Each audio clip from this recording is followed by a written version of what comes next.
dentro de cartuchos empoeirados, encontrei universos inteiros. Salvei reinos de meros kilobytes. Naveguei aos 4 cantos de um polígono e encarei a mim mesmo no reflexo de um CD-ROM. E mesmo assim, sigo buscando a resposta. Você conhece o Mario? Let's go! Yahoo! Uma nova fase começa. Bem-vindo à segunda temporada.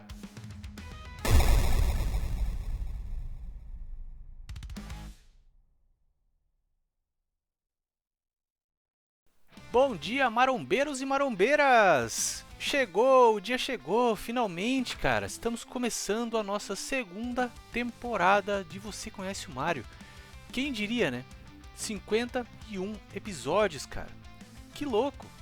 Eu, sei lá, nunca imaginava que eu ia chegar aí em 50 episódios.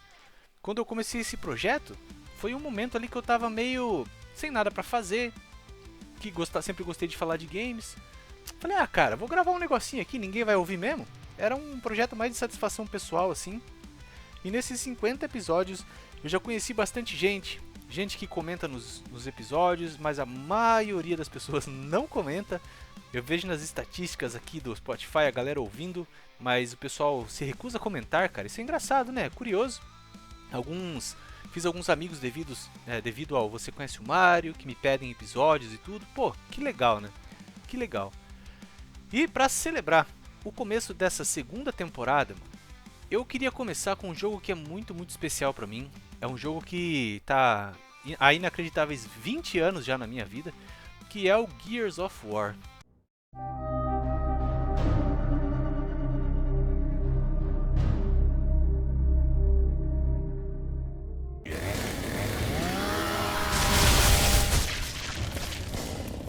Oh yeah! Pois é, cara. Muito sangue, suor, whey protein, né? Nesse título aí que é um clássico de Xbox 360 e que recentemente teve a sua primeira versão solta para PlayStation. Pensando nisso, né, numa nova geração de Gears aí que estão entrando no campo de batalha, né? O pessoal que está jogando pela primeira vez agora no PlayStation, né? Pensei em falar um pouquinho sobre o primeiro jogo, né? Contar um pouquinho a história dos personagens, do universo, sem dar spoilers, né? Pra galera se situar um pouquinho. Então, vamos começar, sem mais delongas, Gears of War. Aqui é o Nino e vamos que vamos. Ah, warms my heart. Bom, o PlayStation 4 e o PlayStation 5, né, são conhecidos como a plataforma de jogos de pai triste. Então a Microsoft está inovando aí, trazendo o primeiro jogo de filho triste, cara. Porque Gears é um jogo de filho triste. Ele foi o primeiro jogo que eu comprei no meu Xbox 360 e foi também o primeiro jogo que eu joguei no meu Xbox 360. E eu acredito que ele tenha sido o primeiro jogo que eu vi rodando no Xbox 360. Deixa eu explicar melhor. Lá em 2005, 2006, eu fui na casa de um conhecido, de um amigo da escola, e a gente foi na casa do primo dele, cara. Chegamos lá e ele estava jogando o primeiro Gears. E eu vi aquilo assim, e eu fiquei completamente pasmo com o que meus olhos estavam vendo, cara. Porque o Gears, ele é uma criação do Cliff B, né, o Cliff Bleszinski, que era o designer principal da Epic Games nessa época, que era o cara que criou a franquia Unreal Tournament, né? E ele trouxe aí o Gears também. E o legal é que cada vez que eles lançavam um jogo grande, novo, eles traziam uma nova versão do motor gráfico, o Unreal Engine, né? E o Gears ele estreou a Unreal Engine 3. Então, os gráficos desse jogo na época, cara, era algo inimaginável, assim. Eu não conseguia acreditar no que meus olhos viam, velho. E um detalhezinho minúsculo, mas que ficou na minha memória até hoje, assim, da primeira vez que eu vi Gears, foi o Marcus andando, né, o protagonista do jogo andando com a armadura, e a armadura se movimentando de forma independente, assim. Eu me lembro dele caminhando, assim, dando uma corridinha, né, e a ombreira dele batendo no ombro, assim, chacoalhando, assim. Eu falei, cara, que isso, mano? Me lembro também daquela fase à noite que tá chovendo e vê a água escorrendo pelas paredes dos lugares, assim, falava, meu Deus, não tem como isso aqui ficar mais realista, né? Então ele é um jogo que ele já chamou muito a minha atenção na época, e aí em 2007, um ano depois, eu ganhei meu primeiro 360 de Natal da minha mãe, né? E ele veio, como era um 360 desbloqueado, ele já veio com algumas demos na memória ali no HDzinho de 20 GB dele, e uma dessas demos era a demo do Gears, assim, que eu joguei muito essa demo, era um pedacinho só do jogo, né? Joguei várias vezes até algum tempo depois finalmente consegui comprar o joguinho pirata no camelô, porque na minha cidade não tinha, eu tinha que comprar na cidade grande, ir pra cidade grande para poder comprar o joguinho, né? E joguei muito, cara, e Gears foi o meu assim, um amor à primeira vista. O Halo, né, já era o jogo que me fez querer ter um Xbox lá em 2001, mas o Gears foi meio que me consolidou como um cacheiro viajante, cara, um cara que apreciava o Xbox, né? Gears e Halo, assim, foram por muitos anos, assim, por 2 décadas aí, foram meus jogos favoritos, né? E diria que de uma certa forma ainda são, sabe? E o Gears, cara, ele não era simplesmente um jogo lindo, né? Mas ele era um jogo que ele trouxe muita inovação para a época dele. Hoje em dia, talvez jogando, né, o pessoal aí do PlayStation vai falar, pô, não entendi qual que é a pira desse jogo, por que a galera paga tanto pau? Mas temos que voltar no tempo, lá em 2006, né, em novembro de 2006, quando ele foi lançado lá na América do Norte, né, nos Estados Unidos. E ele é um jogo que ele explodiu tanto a cabeça da galera que em coisa de 3 semanas ali ele já tinha batido 1 milhão de cópias vendidas, mano. Então, tipo, já foi o jogo que vendeu ali exclusivo mais rápido da história da Xbox até aquele momento, né? Foi um jogo que ele fez um grande sucesso, não só por esses gráficos, mas ele é um jogo que inovou muito no gameplay, cara. Porque o Gears, ele ficou conhecido pelo sistema de coberturas dele, né? Onde você, diferente dos outros jogos de tiro da época, você não ia simplesmente andando pra frente e atirando, né? Parado, de pé num corredor, como era no Call of Duty e tal, né? Você até se escondia atrás da parede e atirava, mas você realmente não entrava em cobertura, né? E parando pra pensar, faz muito mais sentido, não é verdade? Você tá num combate, você se proteger do que ficar parado de pé, tomando tiro de todo mundo, né? Então o Gears ele trouxe isso como fator central do gameplay, né? O loop de gameplay dele era muito legal, porque você entrava em cobertura, os inimigos lá na frente também entravam em cobertura, e aí você ficava trocando tiro assim.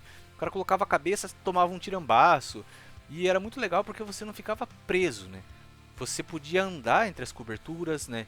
Você podia rolar de uma cobertura para outra, ir avançando de cobertura em cobertura.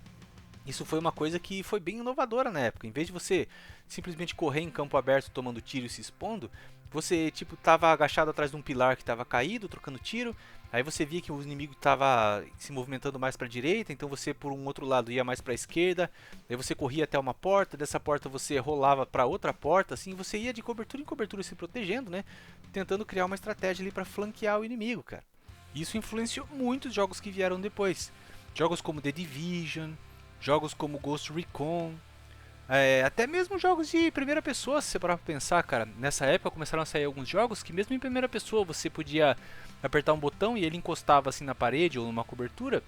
E aí você podia mirar com a tua arma por cima ou pelo canto, atirava assim, aí você soltava o botão e ele voltava pra cobertura, né? Então Gears influenciou bastante, cara. E isso é legal porque no Gears você não joga sozinho. Você sempre parte de um esquadrão, né? Mesmo que você esteja jogando de um jogador, você sempre vai ter ali pelo menos 3 companheiros em alguns momentos, né? Quando o esquadrão se divide, você vai ter pelo menos um companheiro contigo o tempo todo. Então isso permite que você vá criando determinadas estratégias. Porque através de comandos simples no Gears of War 1, você pode pedir pro teu companheiro aguardar ali, ou atacar o inimigo, ou vir junto, né, reagrupar, ficar junto de você e tal.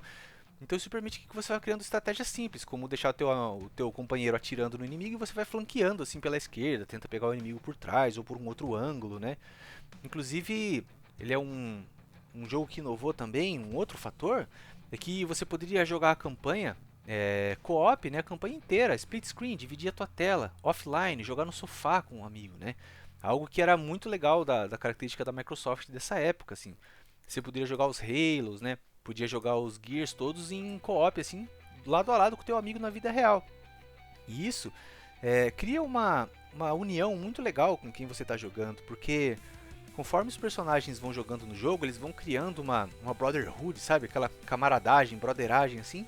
Isso vai se transferindo também para a vida real com um amigo que está jogando contigo. Isso é muito legal, cara. É uma coisa que eu sinto que é muito do Gears, assim, sabe? Porque o Gears, mano, você olhando à primeira vista, você vai falar, beleza, um jogo de tiro com brucutu, né? E para por aí.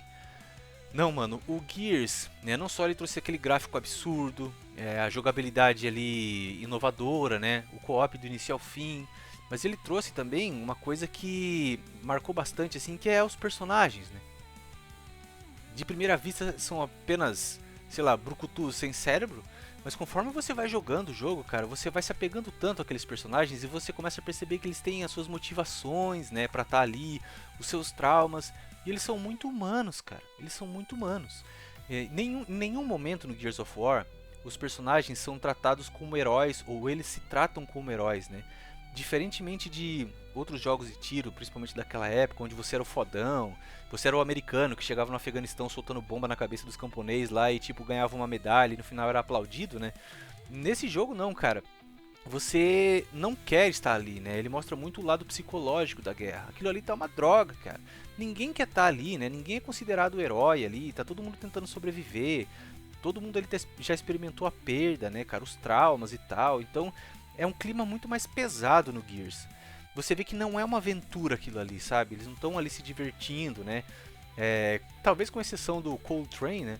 Que é um dos personagens, mas o resto da galera não quer estar ali. Você sente esse peso. Tanto que no começo do jogo, né? Você joga com o Marcus Phoenix, que é o protagonista. E a primeira fase, o primeiro comecinho mesmo ali, já é você sendo tirado da prisão pelo Dominique, que é o amigo do Marcus, né? Então você... Que tipo de personagem é esse, né? Que tipo de herói é esse que tá preso? Você começa o jogo preso, sem saber o porquê. E aí você sai da cadeia, o teu amigo te libera da cadeia, né? E você volta pro combate, vai pro jogo e tal. Então, logo quando você sai da cadeia, tem um helicóptero te esperando, né? Você entra no helicóptero e aí tem um recruta assim no helicóptero e ele fala: "Peraí, você é o Marcus Phoenix? Tipo, o Marcus Phoenix?" E o Marcus fala: "Sim, sou eu, né?" E aí o recruta fala: "Nossa, que massa!" E o Marcus fala: não de verdade, né? Not really." Então, tipo, ele não se considera um herói, né? Ele se considera ali um Zé Ruela que, enfim, não tá preso pelas circunstâncias, né? Naquele combate, naquela guerra, naquele mundo, assim. Bom, o Marcus, né? Pra quem tá começando a jogar o jogo pela primeira vez, não tem muito contexto sobre o personagem. Mas o Marcus, ele tá naquela cadeia ali já fazem 14 anos, cara. Porque uma coisa que não fica explícita logo no começo, assim, você só vai saber disso depois nos outros jogos, né? É que o Gears, cara, ele é um jogo diferente em todos os aspectos, como eu falei, né? Graficamente, os personagens, a história, tudo, né? O gameplay. E o Gears, ele é um jogo que ele trouxe uma história diferente do que a gente estava acostumado, né, nesses jogos de tiro. Porque no Gears, ele se passa meio como se fosse numa dimensão alternativa, assim. Então a Terra nesse planeta não se chama Terra, se chama Sera. É o planeta de Sera, onde o jogo se passa, né?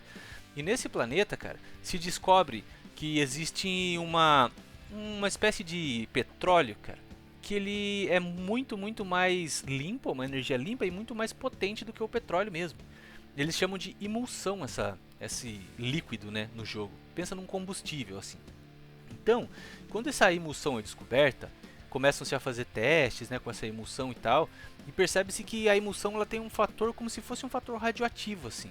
Ela, além dela causar muita energia, como a radiação, ela também pode causar mutações, tudo, né? Então ela é um líquido ali que precisa ser refinado, precisa ser tratado com cuidado para poder ser usado como petróleo, como combustível. Bom, então nesse planeta de Sera, as pessoas começam a refinar essa emulsão, né? Usar ela como um fator energético ali para trazer eletricidade, né? Combustível para as máquinas e tal. E é lógico que quando se descobre, né, quando a humanidade descobre um lugar que é cheio de petróleo, por exemplo, o que acontece em seguida? Guerra. Né? A gente vai lutar por aquele recurso ali. E no planeta de Sera não é diferente. Então, muito antes da história do Marcus, muito antes da história do primeiro jogo, a gente tem nesse universo a Guerra do Pêndulo, que é uma guerra que durou 80 anos, cara.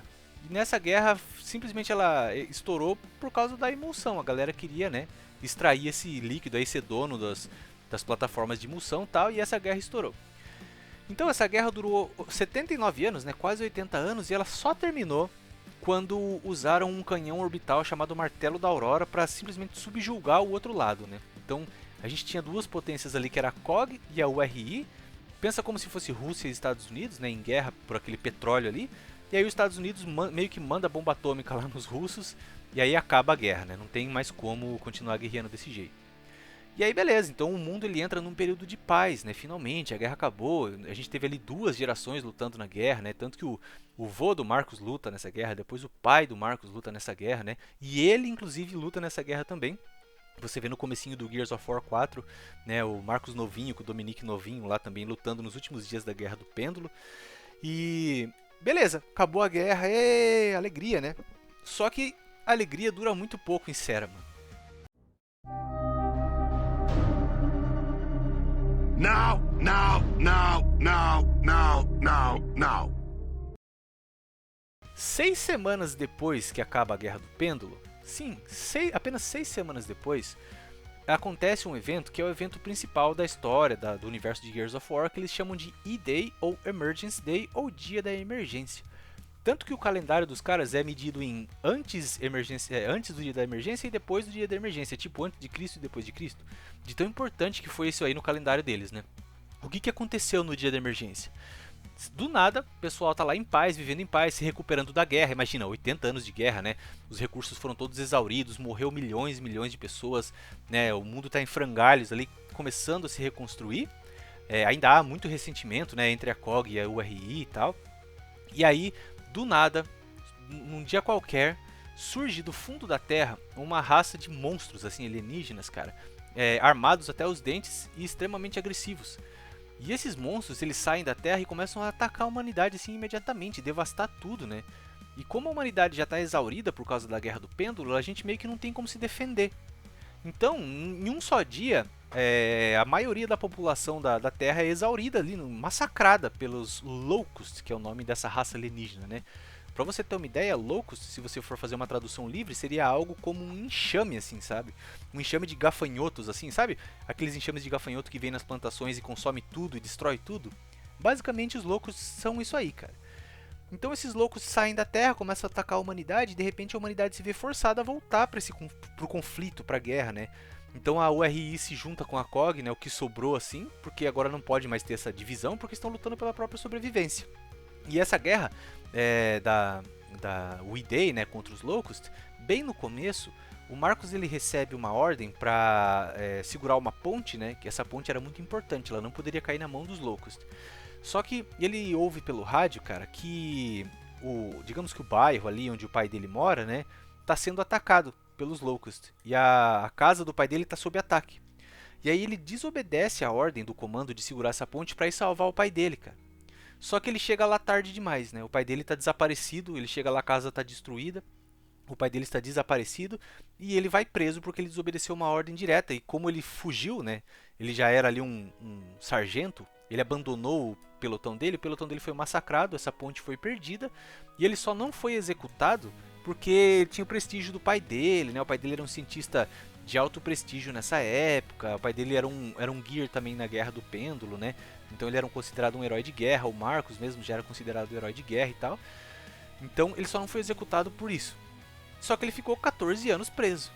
E aí então, pensa, cara, já não bastava os 80 anos da Guerra do Pêndulo, de repente você tem mais 14 anos de guerra contra os Loucos e o Marcus está lá preso durante toda a guerra, porque ele desobedeceu uma ordem.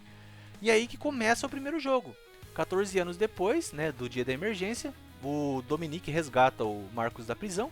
E logo ali no começo, quando você ainda tá na prisão, você percebe que, tipo, tá tudo em ruínas, cara, já tá tudo destruído. Ou seja, você era provavelmente o último prisioneiro que restou ali naquele lugar completamente abandonado, né? Os loucos estavam chegando ali já bem perto da prisão. E só ficou o Marcus ali, então o Dominic foi lá e tirou ele. E tipo assim, cara, que se dane as leis, né? Ele ia morrer lá mesmo. E você começa a perceber logo no começo que, diferentemente de outros jogos de invasão, em que os Estados Unidos é o fodão, assim, né? Que eles estão dominando os alienígenas. No Gears não, cara. No Gears a humanidade está perdendo as batalhas, está perdendo a guerra. Porque como eu disse, né, o Locust, esses alienígenas, eles podem sair de qualquer lugar debaixo da Terra. E não tem como prever de onde eles vão sair. Então, tipo assim, sei lá, se você tá ali combatendo num lugar, daqui a pouco abre um buraco ali atrás da sua linha de guerra, da sua linha de ataque, e sai Locusts por trás do exército. Então você não tem como planejar muitos combates, né? Como é que você vai planejar uma missão sem saber de onde os inimigos vão vir? E é muito legal porque você se pega aí no meio dessa batalha, né? E no primeiro jogo, a sua primeira missão, logo no comecinho, já é resgatar mais 2 Gears do Esquadrão Alpha que estão cercados por Locust. Então você recebe essa missão, aí vai você, o Dominique, que é o Dom, né? O cara que tirou você lá da prisão, que é o teu amigo de infância. Tem o Sargento Kim e o Recruta Carmine, né? São 4 soldados ali do esquadrão. Aí você vai lá, resgata o Esquadrão Alpha. Só que o Esquadrão Alpha tá sob ataque, então só sobrou 2 caras do esquadrão, que é o Damon Baird e o Augustus Cole. E aí, cara, você resgata esses 2 caras, só que pra resgatar esses 2 caras, 2 caras do seu esquadrão morrem, que é o Sargento Kim e o recruta, que é o Carmine. Então, tipo assim, só sobrou 2 soldados do esquadrão Alpha e agora só tem 2 soldados do esquadrão Delta, que é o seu esquadrão, que é o Marcus e o Dom, porque os outros morreram tentando resgatar o esquadrão Alpha. Então eles meio que se juntam e formam um esquadrão Delta de novo. Então agora o Esquadrão Delta você tem esses 4 personagens que são os personagens centrais da série do Gears, né? Pelo menos dessa primeira trilogia. Que é o Marcus. Oh, shit. Né? Tem o Dom, que é o amigo do Marcus de infância, que tira ele da prisão. E tem os 2 caras que eles resgatam do Esquadrão Alpha, que é o Damon Baird, que é o cara da tecnologia ali, né? O mais nerdola, assim. You're Baird. Yeah, that's right, asshole. Question is, who are you? E tem o Augustus Cole, que é tipo o cara que é o alívio cômico, sabe? Yeah, that was beautiful, baby. State your name, soldier. Private Augustus Cole. E aí com o esquadrão refeito, digamos assim, né? Você tem que continuar a missão que era do Esquadrão Alpha. Que a missão do Esquadrão Alpha nesse jogo é colocar um dispositivo que vai mapear o subsolo, sabe? Eles estão tentando mapear os túneis dos loucos para tentar descobrir como é a movimentação deles, né? Onde está o quartel-general dos loucos, quem eles são, porque não se sabe nada sobre eles. Então, a única chance que eles têm é tentar entender como que é a estrutura desses bichos lá no fundo, assim, no subterrâneo do planeta. Então eles vão levar esse negócio que vai teoricamente mapear esses túneis para ele, como se fosse um sonar.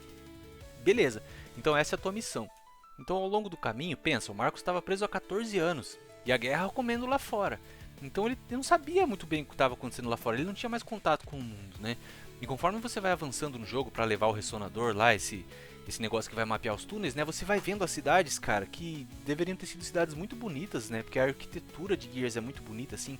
É aquela beleza arruinada, sabe? Imperial, né? Então você tem muito aquela vibe ali de Gears com aquela beleza clássica, anos 40, anos 50. Só que as cidades estão devastadas, cara. Totalmente destruídas, vazias, né? E muitos corpos espalhados pela rua, muitos carros abandonados, assim. Então, conforme você vai avançando o jogo, você vê aquela brutalidade. Você vê um monte de Gears ali destraçalhado no chão, com as tripas de fora, tudo, né? E até chegar no teu objetivo lá, e aí vocês conseguem descer numa parte que é uma mina de emulsão, que fica no subterrâneo, né? E aí eles plantam esse ressonador lá com a esperança de mapear todos os túneis do inimigo. Só que esse ressonador ele falha, cara. Então o Gears ele é cheio desses momentos que mostra a fragilidade das coisas, do ser humano, dos planos, né, da grandiosidade que o ser humano faz ali, pode falhar, né? E aí você se pega pensando assim, poxa vida, tudo que eu fiz até aqui, né, todo o sacrifício que a gente fez, né, as pessoas que morreram tentando levar esse ressonador, né, o Sargento Kim, o Carmine, né, os outros soldados do Esquadrão Alpha que estavam tentando fazer essa missão antes da gente chegar, né, todas essas pessoas que morreram por nada, cara. Então ele mostra mais uma vez a futilidade da guerra, né? E aí você se pega incrédulo, tipo assim, como assim, cara? É um jogo em que você falha. E não é só um jogo em que você falha a tua missão principal, né? Como é um jogo em que a humanidade está falhando, né? A gente já começa perdendo, a gente começa o Gears 1 perdendo essas guerras, né?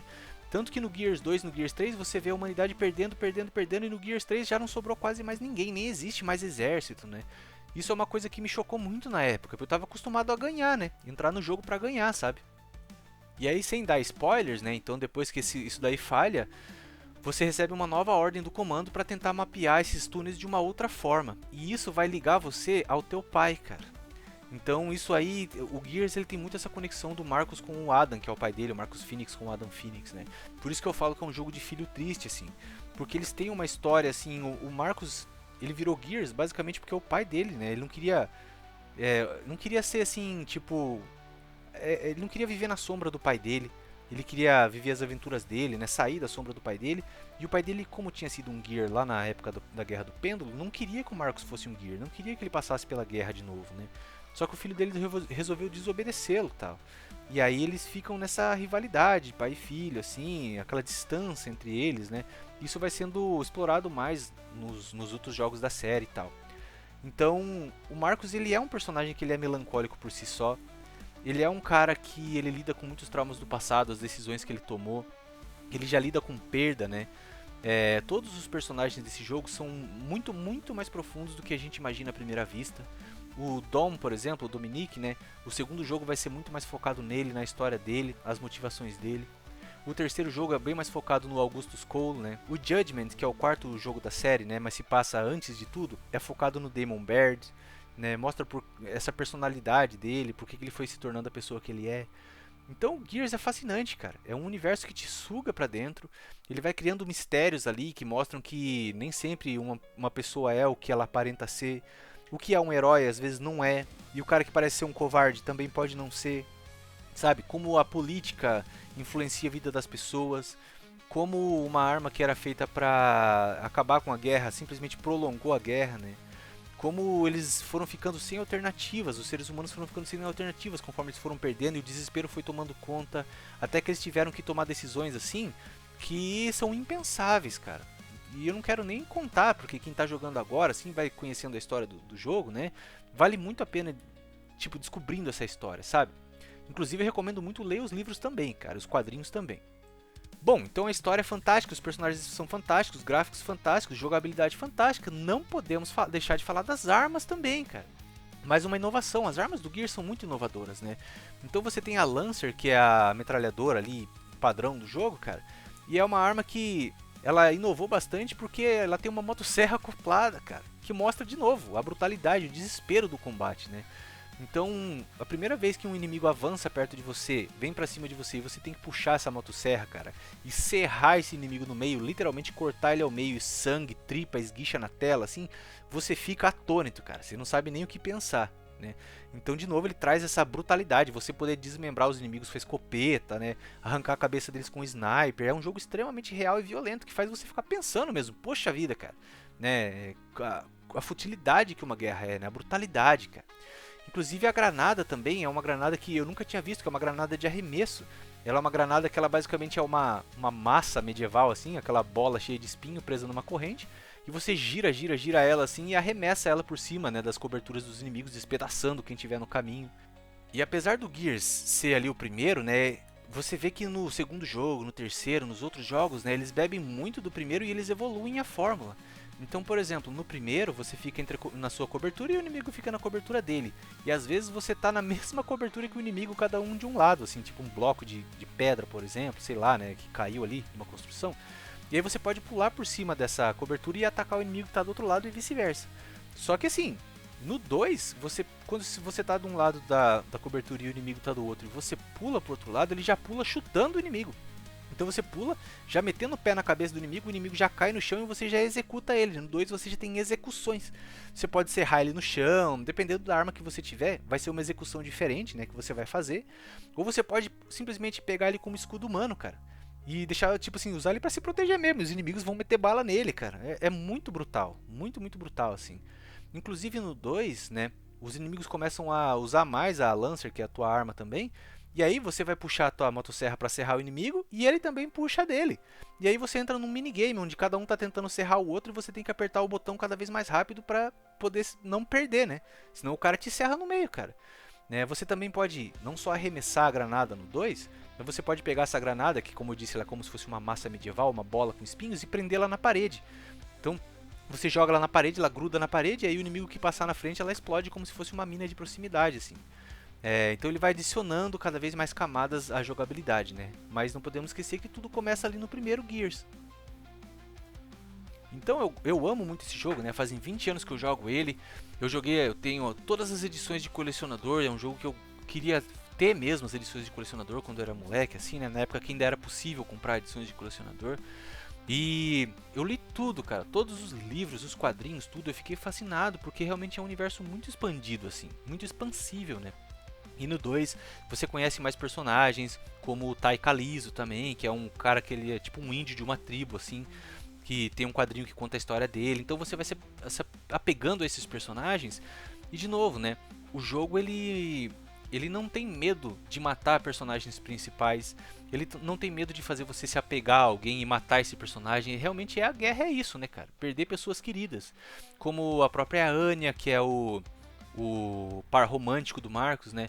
No Gears 1, ela é simplesmente parte do setor de inteligência do exército. Ela que fica dando as ordens pra você no fone ali e tal, né? No 2 ela continua no setor de inteligência. E no 3, cara, ela se vê forçada a entrar no combate. Então a Anya, que é, digamos, o amor da vida do Marcus, né, eles meio que cresceram juntos porque os pais deles eram soldados na Guerra do Pêndulo, então eles já se conheciam. No 3 ela se vê forçada a virar uma Gear.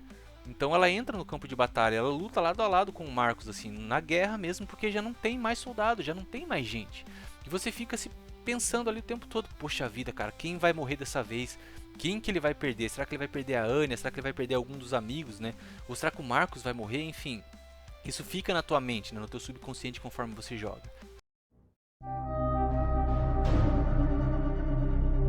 Hope you enjoyed those bullets. E eu nem contei do multiplayer, que foi um grande sucesso, ajudou a popularizar muito a Live na época, Xbox Live, né, na época do 360 ali, a galera queria muito jogar online, eu joguei muito online. Depois foi cada vez mais expandido o modo online, teve o modo Horda, né, teve o modo Extração também, eles foram adicionando mais e mais. Você poder jogar online com um amigo também a campanha. No Gears Judgment você pode jogar até 4 players, com a tela dividida em 4, né, ou online, então foram trazendo muitas inovações. Então é por todos esses fatores que Gears é um dos meus jogos favoritos da vida, assim. Eu amo muito, né? Não só pela evolução gráfica, pelas mecânicas inovadoras, né? Mas principalmente pela brutalidade, a realidade que ele traz da guerra. Ele faz você se apegar aos personagens e acompanhar a história daqueles personagens ali, né? Fascinante demais. Bom, eu acho que dá pra gente ficar por aqui. Não vejo a hora de falar sobre o Gears 2, o Gears 3 com vocês também. É muito difícil falar sobre um jogo em que a história é tão importante sem dar muitos spoilers, né? Mas eu espero que pelo menos você tenha se interessado aí pelo jogo, tenha tido vontade de jogar, ou pelo menos você consiga relembrar aí um jogo que você já jogou, né? Talvez você já tenha jogado há um tempo atrás. Bom, o monstrão tá saindo da jaula aqui, vou voltar pro meu treino, fazer meu leg press, tomar meu whey, porque daqui a pouco a gente tem que pôr a armadura aí pro combate, cara. Aqui é o Nino, saindo fora, aquele grande abraço, fui!